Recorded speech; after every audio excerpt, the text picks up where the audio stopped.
Hi, I'm Sarah Gonzalez with Futures Without Violence, and I am here to share 6 steps workplace leaders can follow to create a more trauma-informed workplace. But before I start, what is trauma-informed? In short, it's about making sure everyone is able to thrive at work. Trauma-informed means that we recognize that a majority of us have experienced at least one traumatic event in our lifetimes. And while trauma affects each of us differently, it often negatively impacts our physical and emotional health and how we interact with the world around us, including in the workplace. So let's get started. 1. Consider the psychological safety of your employees. Not speaking up at meetings or sharing feedback, being afraid to report abusive behavior, low morale, and high turnover. These are all examples of what happens when employees don't feel psychologically safe in their workplace. We have to recognize that employers have a lot of power. They have the ability to hire, promote, or fire employees. They are our source of income, and they have power over our livelihood. This is true of all workplaces and can create an environment in which some workers, particularly those who have been historically marginalized because of their identity, may not feel safe.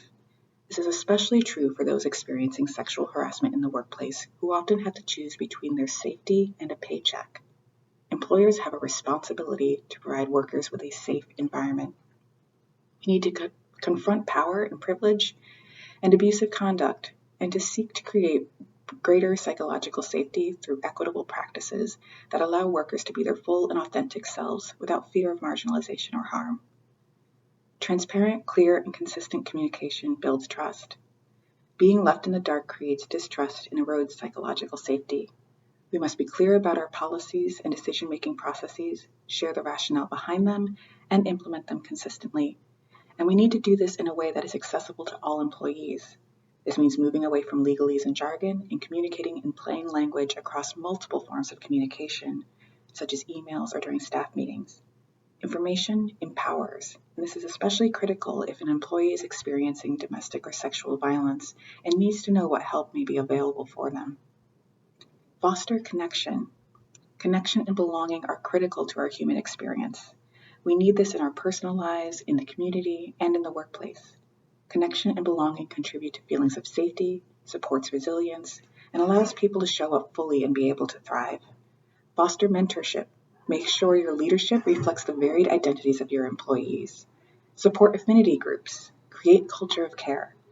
Connection is particularly important for survivors of domestic and sexual violence and harassment, as their abusers often isolate them from family and friends in their community.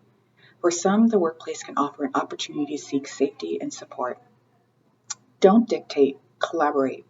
Valuing all employees as equal members in fulfilling your mission provides deeper meaning, greater engagement, and promotes better ideas and solutions.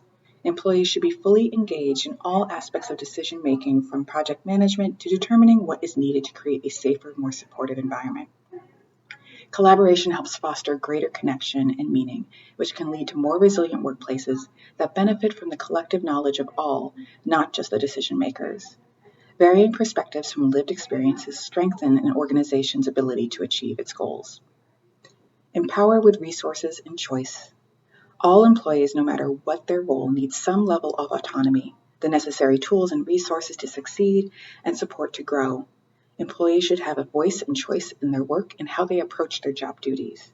As workplace leaders, we coach and support those around us so that they have ownership of their work. We acknowledge their expertise. This is also important when working with employees experiencing trauma or domestic and sexual violence. It is not our role to solve. We collaborate with them to explore options and let them determine what solutions are best for them to be safe at home and at work.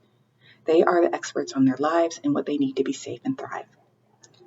Recognize that systemic and institutional oppression based on one's identity shapes how employees show up. We are a unique collection of experiences that have been shaped by our individual identities and environments. This often determines what opportunities and resources we have had access to, the way we see and experience the world around us, and what obstacles we face.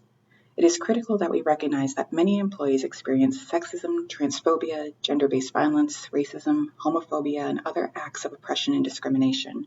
We must strive to ensure that our workplaces not only seek to prevent such harms from occurring in the workplace, but also center equity and justice in our policies and practices, so that all workers, regardless of their backgrounds, have the opportunity to thrive.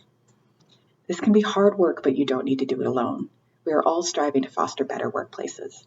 Visit the National Resource Center, Workplaces Respond, for ideas, tools, and one-on-one support from our experts at Futures Without Violence.